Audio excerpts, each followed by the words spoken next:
un ministro del Trabajo comunista, ¿qué podría salir mal? Partamos por una buena noticia. Mañana, 1 de julio, empieza el alza del salario mínimo a 500.000 pesos. Qué buena cosa, ¿no? ¿Cierto? Sí. Pero esa misma gente que va a recibir 500.000 pesos, o sea, un aumento en su salario mínimo, va a tener que también pagar más por las cuentas de la luz. ¿Qué se le dice? Imagínese lo difícil que habría sido tener que pagar esa alza en las cuentas de la luz sin el alza del salario mínimo. Partiendo... Imagínate, Janet, lo hermoso que sería enfrentar este tipo de cosas con menos impuestos. Con menos impuestos y que la gente tuviera más plata en el bolsillo sin que ustedes nos sacaran esa plata para chuparnos la sangre. Eso sí que sería hermoso, Janet. En segundo lugar, quiero señalar que, claro, mañana empieza el alza del salario mínimo. Una noticia para, aquí tengo el dato, 385.000 mujeres y 416.000 hombres. Ya, y usted cuando dice los mecanismos... Eso que decir que es una buena noticia es relativo. Yo ya lo decía en otro video. Estas cosas se ven en el largo plazo. Tú no puedes decir esto es positivo solo por el titular. El titular es hermoso. Sube el sueldo mínimo 500.000. Es súper bonito. Ahora, ¿eso es algo realmente bueno? Vamos a ver. Porque, ¿cuál es el tema? En los países que son desarrollados, en los países serios, antes de proponer cosas como una subida del sueldo mínimo a un número X, que porque se te ocurre a ti tiene que ser 500, antes de eso se hace un informe técnico. Se hace una proyección de los datos y dice, bueno, si subimos el sueldo a 2 millones, el desempleo se va a la chucha. Ya, entonces hay que subirlo a 1 millón. Sí, pero todavía se va a la chucha. Ya, entonces subámoslo a 500. Ah, mira, ahí el desempleo no sube tanto. Pero ese análisis técnico hay que hacerlo. Y esta gente no lo hace. Lo único que busca es el titular. Subieron el sueldo mínimo a 500 lucas. Y ya. Si eso después te trae desempleo, que la gente no tiene pega, eso es lo mismo. Eso a la concha de su madre. Acá lo que importa es el titular y poder decir en la cuenta pública que se subió el sueldo mínimo a 500 lucas. Fantástico, Janet. que han habido, por ejemplo, de ayuda y de apoyo para las pymes. Con eso descarta que esta alza pueda tener consecuencias o efectos en el empleo. Bueno, lo que hemos visto en la economía, a pesar de que igual algunos insisten en una visión muy pesimista, ¿no? Pero como dicen por ahí, el dato mata relato. Sí. Es que a partir del control y el esfuerzo que se ha hecho en el país para reducir la inflación, que alcanzó hasta el 14%, que hoy día va en un 4,1%, donde el Banco Central ha jugado un rol fundamental. No, un rol fundamental no. El Banco Central es el responsable de que haya bajado la inflación. Ustedes no tienen nada que ver. Política fiscal también, pero los hogares y las empresas también, porque en el fondo esto fue un proceso en el cual se tuvo que enfriar la economía y todos de alguna u otra forma lo vivieron y lo experimentaron. Hoy día estamos en un proceso en el cual ya se ha producido ese enfriamiento y por tanto las condiciones económicas han mejorado, beneficiando también el empleo. ¿Dónde han mejorado las condiciones económicas? Janet, explícame, ¿dónde han mejorado esas condiciones económicas? Porque lo que estamos viendo es que ustedes lo que hicieron fue subir el sueldo mínimo a 500 lucas, porque 500 lucas era un número mágico al parecer. Después, bajar las horas laborales a 40 horas. Ley Karim, la propuesta de reforma a las pensiones que viene con un 6% de cotizaciones extra. Todo esto de cargo del empleador, por supuesto. Lo cual para una gran empresa le da lo mismo. Son un weón que vende arroz Tucapel, le sube $1 al arroz y paga toda esa subida de costo. Pero para las pymes no. Para las pymes, que son el 95% de las empresas en Chile, no. Entonces lo que ustedes hacen como legislan como la corneta, porque no les importa un carajo si estas cuestiones, si las empresas, pues para ustedes las empresas son todas malas. Entonces las empresas tendrán que adaptarse, ¿no? Las empresas que se adapten. Nosotros lo que tenemos que velar es porque los trabajadores tengan mejores condiciones de vida. ¿Y qué mejor condición de vida tiene un trabajador que tener pega? Porque si el trabajador no tiene pega, ¿mejora su calidad de vida? Va un poco más rezagado, ¿no? Como parte del comportamiento de los factores económicos. Efectivamente, claro, tuvimos cifras de desempleo esta semana. Y si bien el desempleo anotó una nueva baja, preocupa que hay una desaceleración de la creación de puestos de trabajo, porque esto va por dos lados, ¿cierto? O sea, todavía no logramos recuperar el empleo anterior a la pandemia. ¿Le preocupa eso? Mire, claro que sí, y por eso hemos tomado algunas medidas, pero solamente para compartir análisis, previamente señalar que se han recuperado 552.000 puestos de trabajo desde el inicio del gobierno. No, lo que se ha recuperado es el empleo público. Eso es lo que se ha hecho. Se ha inyectado dinero en empresas públicas y eso es lo que ha ido más o menos maquillando un poquito las cifras. Pero estamos muy lejos de la cantidad de empleos pre-pandemia que teníamos. De hecho, estamos rezagados respecto del resto de Latinoamérica, que todos ya recuperaron la cantidad de empleo. No. Y no ha sido una tarea fácil porque precisamente, como señalaba, la economía se estaba enfriando. Por tanto, este es un proceso que recién en los últimos meses en materia de empleo hemos logrado empezar a tener cifras positivas, porque nos pasa que la gente sale a buscar empleo, hay más gente entrando a buscar empleo que puestos de trabajo creándose. En los últimos meses se han creado más puestos de trabajo que la gente que se ha incorporado, pero esta es una tarea que hay que sostener en el... Pero esa cantidad de gente esa cantidad de empleo que se ha generado, no se ha generado porque se ha generado riqueza. Se ha generado porque ustedes metieron amigos y familiares a trabajar al Estado. Claro, pero todavía la creación de puestos de trabajo es baja o es lenta. En abril se crearon algo así como 1.200 nuevos puestos de trabajo, que es el peor registro desde abril del año pasado. Ha habido un proceso de ajuste que no ha sido fácil y que, como señalé, ha tenido efecto, sin duda.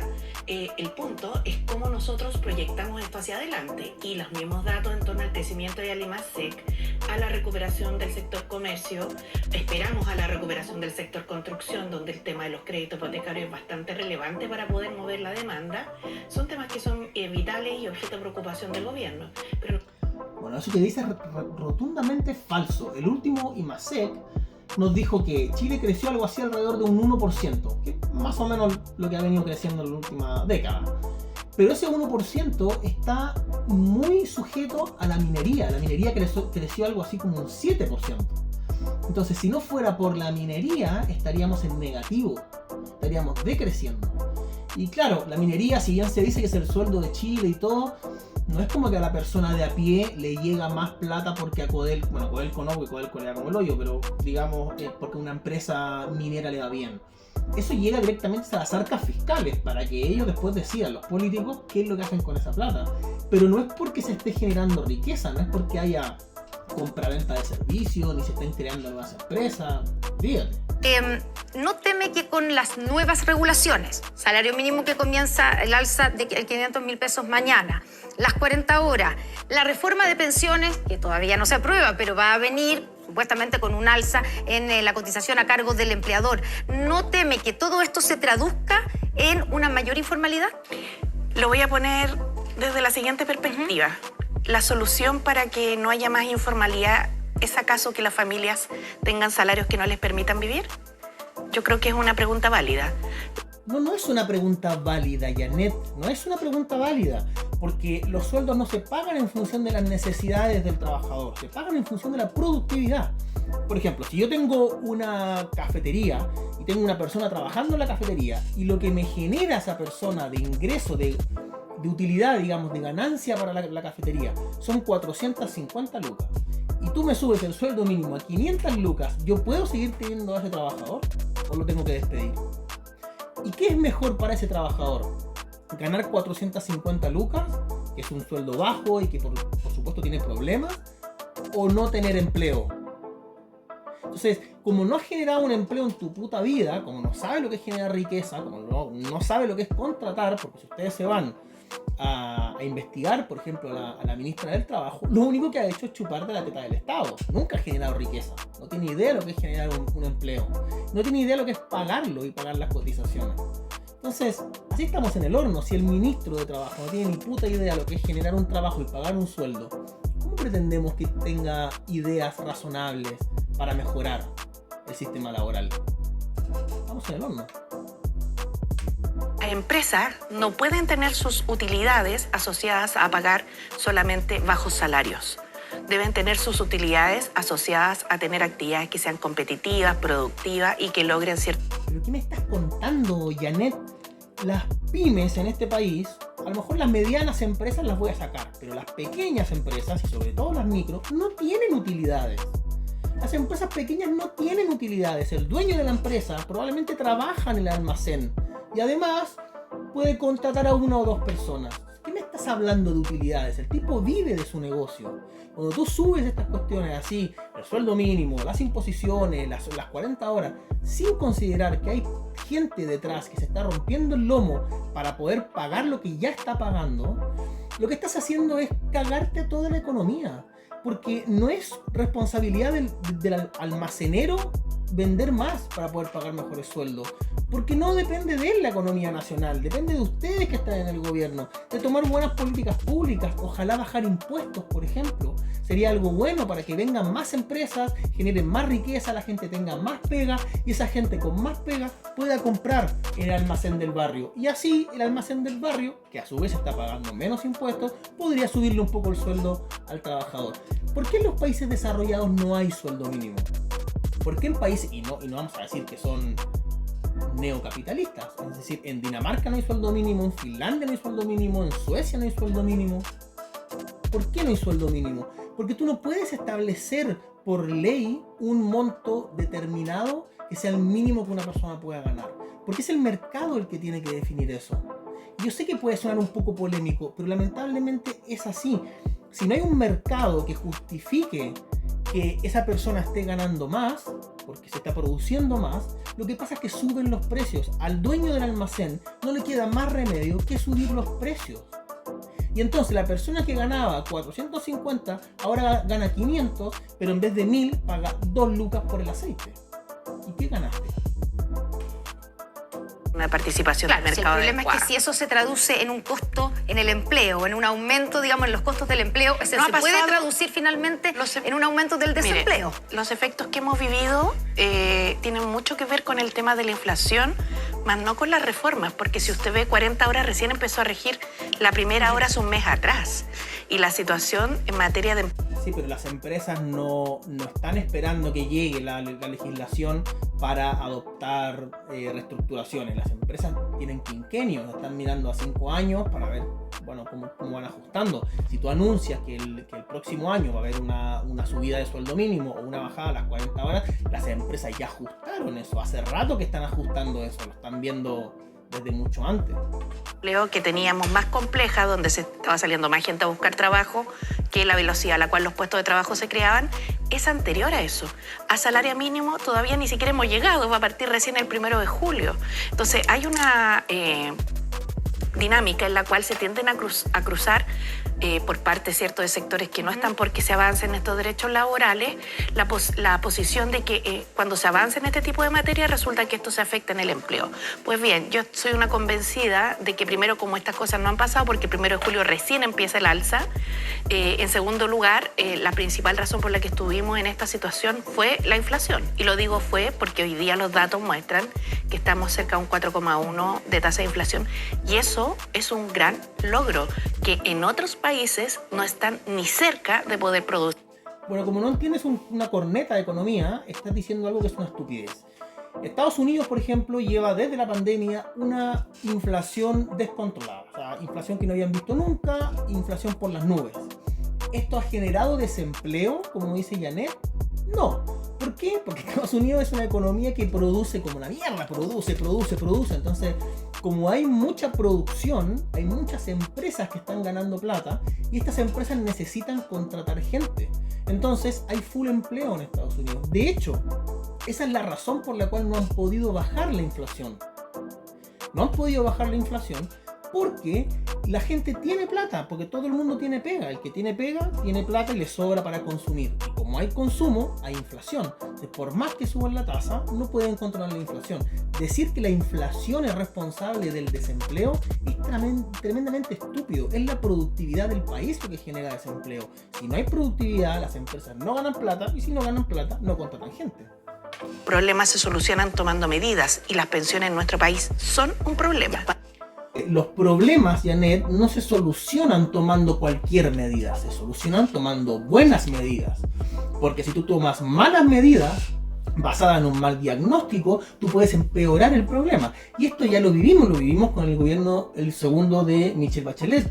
cuando se dijo, bueno, tenemos un problema con, no sé, los ingresos que el Estado necesita para financiar cosas, reforma tributaria. Y todos los técnicos te dijeron, no hagas eso porque vas a frenar la economía, vas a frenar la economía, vas a frenar la economía.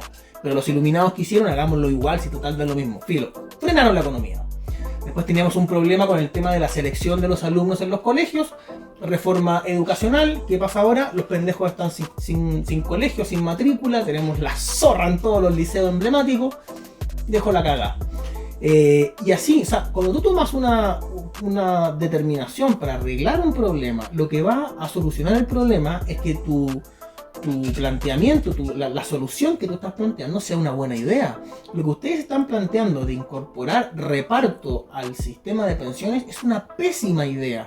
Claro, Janet, los sistemas de pensiones requieren financiamiento. El problema es que lo que ustedes están planteando es que los trabajadores actuales, que se sacan la chucha trabajando, que ganan a lo mejor 800 lucas, con parte de la cotización de esas personas, le paguen a las personas que hoy están jubiladas para que ustedes puedan ganar esos votos. Lo que no le dicen es que cuando esas personas que hoy van a estar aportando con ese 3% a las personas que están actualmente jubiladas, cuando se vayan a jubilar, van a tener más gente jubilada y menos gente trabajando para pagar lo que ellos pusieron. Y en ese momento, ¿qué les van a decir? Es que no calculamos que la gente iba a vivir más y que iba a haber menos gente trabajando. Hazte la concha de tu madre. Se propone, ¿cierto? Es como, o la traba que tenemos es cómo subimos pensiones a la actual generación. Y quiero ser justa porque yo creo que la oposición también tiene esa preocupación. El punto es que en el mecanismo es donde no estamos de acuerdo, porque...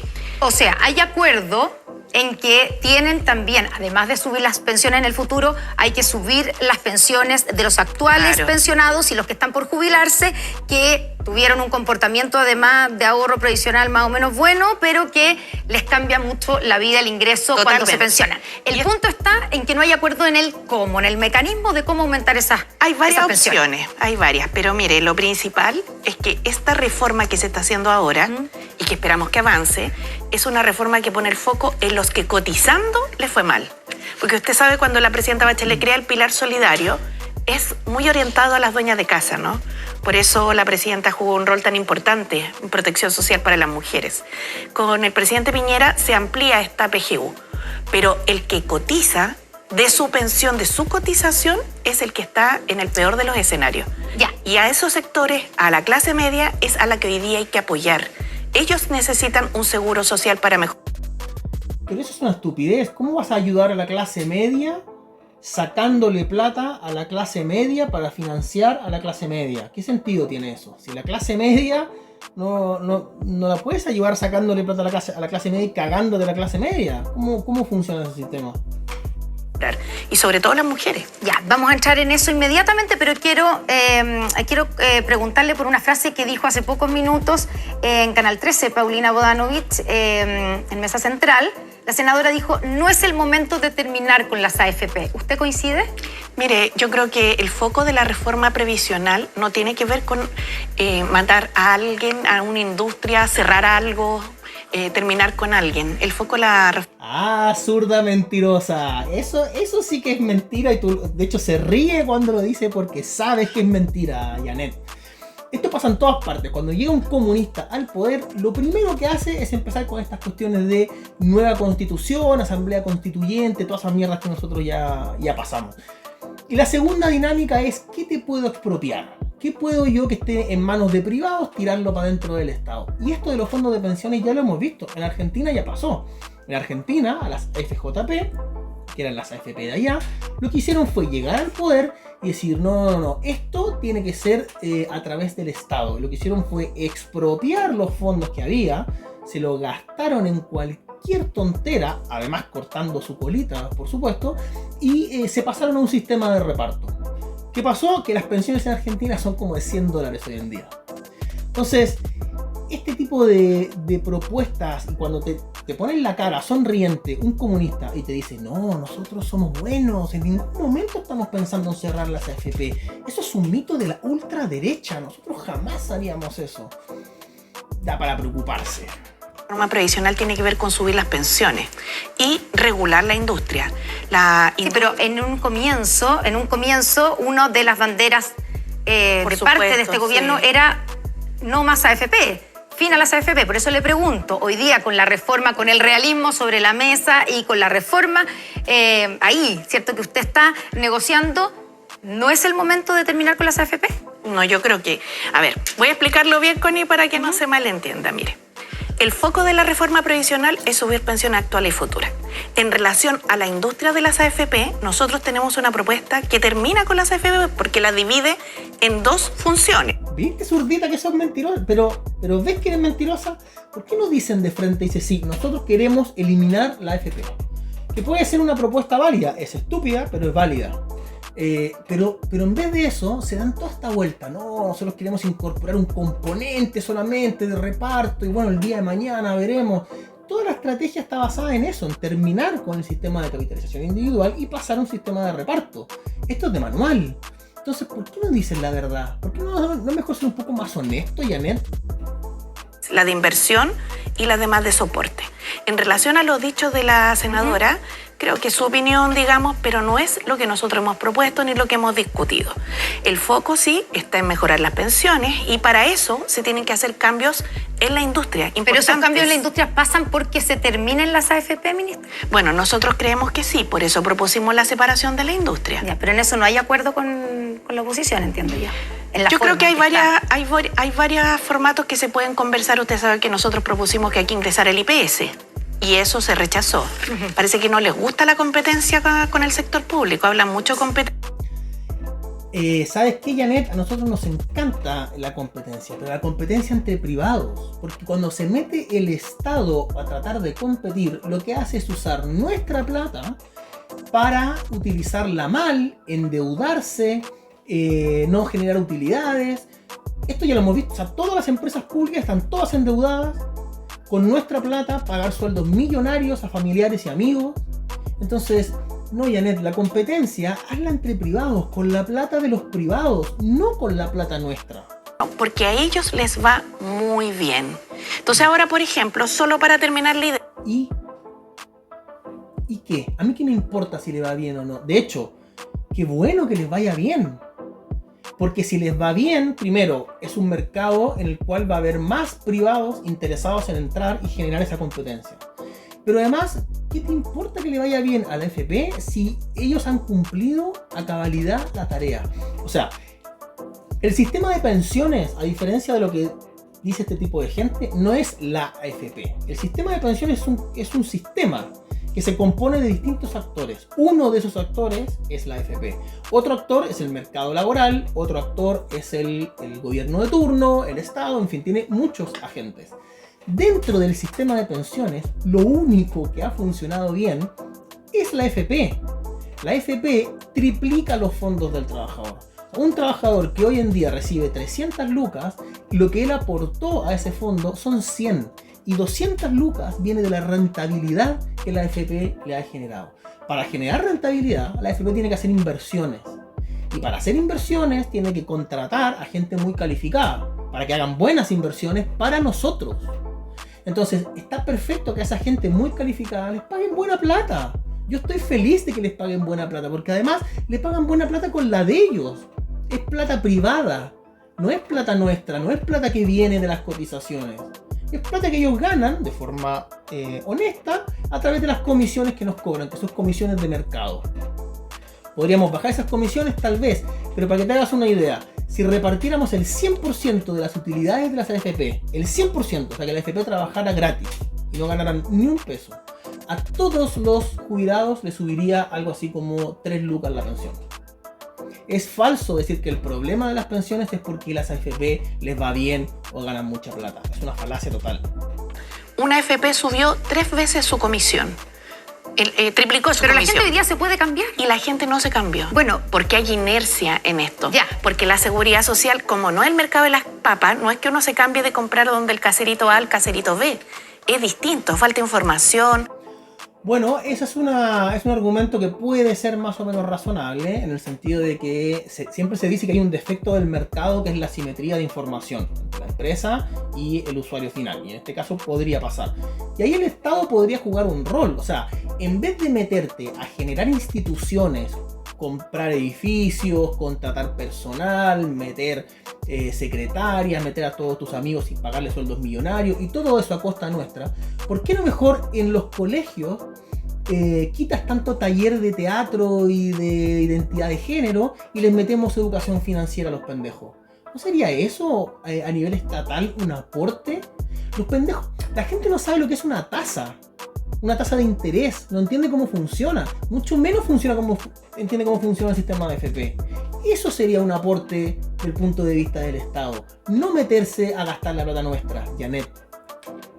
Y por eso los sistemas de seguridad social hacen que haya un marco en el cual las decisiones se toman desde la óptica de mirar el bienestar del afiliado y la futura pensión. Entonces, por eso aquí hay una opción de licitar a los actuales afiliados para que las comisiones bajen. Y una vez que las comisiones bajen, la gente va a tener más salario líquido y por tanto podría tener más ahorro previsional. Entonces hay toda una dinámica aquí en juego. El punto es que las AFP no se mueven porque a ellos no les conviene. Ministra, y nosotros tenemos que pensar en la gente. ¿Y usted descarta entonces que este mecanismo, esta idea... El Partido Comunista, como siempre pensando en el bienestar de la gente, nos va a decir cómo tenemos que tener nuestras inversiones y en qué organismo tenemos que tener nuestras inversiones previsionales. Ojo con eso. Vamos al fondo, digamos, no al fondo del asunto, pero al punto donde está el principal desacuerdo, sí, que es el destinar parte de ese 6%, si es que es un 6%, porque hoy día, esta semana, han habido parlamentarios que propusieron que no fuera un 6% extra, sino que un 5%. Quiero preguntarle si para usted eso es atendible. Pero la distribución. Y ustedes han defendido que tiene que ir alguna parte de este 6% extra a un fondo para poder tener, digamos, solidaridad y poder tener un seguro social, ¿cierto? Sí. Ya, ahí quiero preguntarle para que aterricemos la discusión y las expectativas. ¿A quiénes les llegaría y beneficiaría estos fondos extras para subirle su pensión en caso de tener un porcentaje que vaya al seguro social? Esto va a operar así. En primer lugar, a las mujeres, Connie. Claro, porque si eres hombre, cagaste. Aunque seas un tipo que gane 700 lucas y que te esfuerces todo el día y que mantengas a tu familia, bueno, te van a quitar parte de tu cotización para pagarle más a una mujer que puede haber trabajado igual que tú o podría haber trabajado también menos que tú. Haberlo pensado antes de nacer hombre. Que nosotras tenemos una pensión más baja solo porque vivimos más, sí, y esto se estima en un 15% menos de pensión. Entonces primero No, crack, las mujeres cobran menos pensión, primero porque se jubilan 5 años antes. Lo primero que habría que hacer si quieres igualar las pensiones de las mujeres con los hombres es poner la jubilación a la misma edad, sobre todo porque viven más. Ahora, es cierto que también está el tema de que viven más, por ende el dinero hay que repartirlo en una mayor cantidad de años, pero también está el tema de las lagunas, y las lagunas se dan principalmente por la maternidad. Y hay muchas mujeres que eligen voluntariamente ser madres y quedarse cuidando a sus hijos, o pasar un tiempo determinado, de forma libre y voluntaria, con sus hijos. Y eso, por supuesto, afecta después el tema de sus pensiones. Yo no digo que no haya que tener algún sistema que a lo mejor pueda ayudar en algunos casos muy puntuales, pero sacarle la cotización a un tipo que se desloma todo el día, gana 800 lucas, trabaja de sol a sol, para subirle la pensión a una mina que estuvo 5 años cuidando a su hijo, no me parece justo. ¿En qué mundo es justo que el obrero de la construcción tenga que financiar a la oficinista que se quedó 5 años en su casa cuidando a sus hijos? ¿En qué universo eso es justicia social? Pensa a las mujeres con un 15% en promedio, cierto, de aumento de la pensión, porque no puede ser que por vivir más nos castiguen. Ya, o sea, la idea es que una mujer y un hombre que tienen las mismas condiciones para jubilarse, sí, a la misma edad, tengan la misma jubilación, cosa que hoy día no pasa. No pasa. ¿Ya? Y segundo, a los que cotizaron. Entonces, a los que cotizaron más de 10 años. ¿Cuánto tiempo? Más de 10 años, una UF mensual. Ya. A los que cotizaron 20 años, 2 UEFs en la propuesta del gobierno, y a los que cotizaron 30 años, 3 UEF. Y los que van a recibir, dígame si estoy en lo correcto, Sí. entre los primeros, digamos, los que han cotizado 10 años y un poquito más, entre 40.000 pesos y 100.000 pesos los que han cotizado más. Sí. Eso es lo que van a recibir, Sí, ¿cierto? esa es la propuesta. Bueno, Ya, crack, esa es la propuesta, entre 40 y 100.000 pesos según cuántos años hayas cotizado. Entonces, ¿cómo va a funcionar en 20 años más cuando la plata que tengas para poder cumplir esa promesa de los 40.000 a 100.000 para la gente que ha cotizado va a ser menos? O sea, vas a tener menos plata para poder cumplir esa promesa, pero además vas a tener más gente a la cual le vas a tener que cumplir esa promesa, porque es gente que estuvo aportando a este sistema fantástico que tú te estás inventando, y entonces vas a tener menos plata para más gente a cumplir. ¿Cómo funciona en tu mente ese sistema, Janet? puedo decir es que en Chile, las mujeres que cotizaron 35 años, Connie, y este es el caso de las profesoras, ¿no? Que uno siempre conoce a alguna profesora. 35 años cotizando, el 35% de ellas está bajo la línea de la pobreza. Claro, porque ganaban poco, ¿sí? A ver, tenemos que entender que el sistema de pensiones va a ser siempre, el sistema que sea, va a ser un reflejo del mercado laboral. Si una persona ganaba 300 lucas en su vida laboral, al momento de jubilarse, ¿cuánto va a ganar? ¿400? No puede ser. ¿Cuál es el sistema mágico, maravilloso que crea riqueza de la nada? Tú tienes que tener una base de comparación. Si tú ganabas 1.000.000, ojalá que jubilado ganes 700, por ejemplo. Pero si tú ganabas 300 lucas, no puedes ganar 500 jubilados. ¿De dónde sale la plata? Esto no es magia. Sin PGU. Ya. Entonces, el problema no está en la PGU. La PGU va a subir a 250.000 pesos. No, el problema está en esa gente. Esperamos que aprueben cumplimiento tributario pronto. Ya, pero la que cotizó es la que no recibe un retorno que merezca, ¿cierto?, reconocer el esfuerzo que ha hecho. Ya, pero hay quienes están en contra, digamos, de esta propuesta porque la consideran regresiva. ¿Por qué? Porque para aumentar la cotización de eso, o sea, para aumentar la jubilación de esas personas que cotizaron en su momento, que tienen más o menos una cotización ordenada o buena de 20 años, por ejemplo, y tienen una caída muy fuerte en su ingreso cuando se jubilan, le van a, digamos, eso lo va a costear la persona que hoy día gana 500.000 pesos, 400.000 pesos, 600.000 pesos, va a tener que destinar parte de su cotización o de la de empleador extra para esa persona que ganaba 1.000.000 de pesos. Y esa persona cuando se jubile, adivine qué va a pasar con ella. Le va a llegar. Le va a llegar. Ya, pero Si es el justo, tema. no es regresivo. No, pues a esa persona le va a llegar, pero le va a llegar menos, Janet. Es matemática simple, no es tan complejo. Si tú tienes X cantidad de plata para repartir en Y cantidad de personas y el día de mañana vas a tener X menos 1 cantidad de plata para repartir en Y más 1 cantidad de plata, entonces las personas del futuro van a tener más o menos pensiones. No es tan complicado de entender. ¿Cómo? Eso es algo básico. Vas a tener menos plata en el futuro porque va a haber menos personas trabajando. Así es fácil. Para financiar a la gente de Sí, clase media y clase media Connie. alta. O sea, Sí. gente que hoy día gana 1.000.000 de pesos, que le baja, por esto que estamos diciendo, a 300.000 pesos de repente la jubilación. El alza de su jubilación la financian los pensionados. Entiendo la o sea, la pregunta. gente que gana 500, Sí. 400.000 pesos. Le entiendo la pregunta, pero esto opera con otra lógica, porque yo entiendo, digamos, las preocupaciones. Uno siempre puede darle mirada por un lado, mirada por el otro. Mírelo de esta perspectiva, Connie. La gente que no cotizó, No, mirada por un lado y por el otro, no. 2 más 2 es 4. Lo puedes mirar por abajo, lo puedes mirar por arriba. Va a seguir siendo 4. Vas a tener menos plata para más gente. cotizó poco, hoy día tiene una PGU, ¿cierto? Sí. Completa. Y su tasa de reemplazo, es decir, Está bastante resuelta. resuelta. ¿Cierto? Porque yo no tenía salario antes, porque no coticé, no trabajé. O sea, seguro que trabajaron.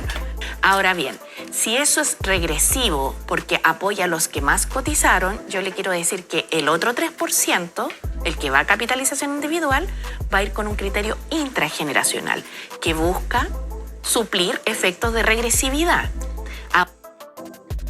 ¿Entendiste, no? Si eres un tipo que ganas 1.000.000 de pesos, que te sacas la cresta trabajando y que mantienes a tu familia con ese 1.000.000 de pesos, no solo te van a cagar con el 3% inicial para dárselo a alguna mujer, sino que además te van a cagar con el otro 3% y te van a sacar un pedazo para dárselo al que ganaba 700. Independiente de si el resultado de esa diferencia es, por ejemplo, por mérito. Tal vez tú trabajas más, te levantas más temprano o estudiaste más. Y sin embargo eso importa una raja porque a ti te van a sacar parte de tu 3% para la persona que ganaba menos. ¿Eso en qué universo es justicia social? Espero que te haya gustado mucho este video. Por favor, dale like, compartir y suscribirse al canal.